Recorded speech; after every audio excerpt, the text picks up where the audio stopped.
ертегі. Ертеде түлкі тасбақа және кене дос болыпты. Бір күні олар жерден бір уыс тары тауып алыпты. Үшеуі ақылдаса келе тарыны жерге егіп, көбейтіп, үшке бөліп аламыз деп шешеді. Түлкі бір жарды көріп, мен осы жарды сүйкеніп тұрайын, құлап кетер, деп жарды саялап жатып алады. Тасбақа жерді тырналап тары егеді, ал кене піскен егінді жинап алады. Олар көп тары алады. Олар түлкіні шақырады. Түлкі келіп егінді көріп, тарыны үшеуміз бөлсек, қанша тиеді? Аз мөлшерде шығатын шығар. Одан да үшеуміз жарысып, кім осы егін соған бұйырсын дейді. Мақұл деп үшеуі қатарласып бір жерге келеді. 1, 2, 3 деп түлкі жүгіре бергенде кене түлкінің аяғына жабысып кетеді. Түлкі барынша жүгіріп мәреге бірінші болып жетеді.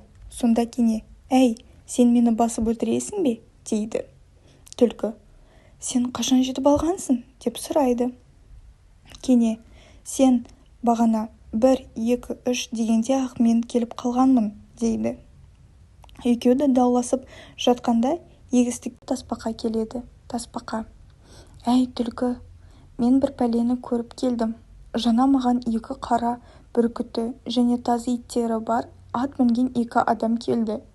Түлкі жолдасыңды тауып бер, деп мені қорқытты.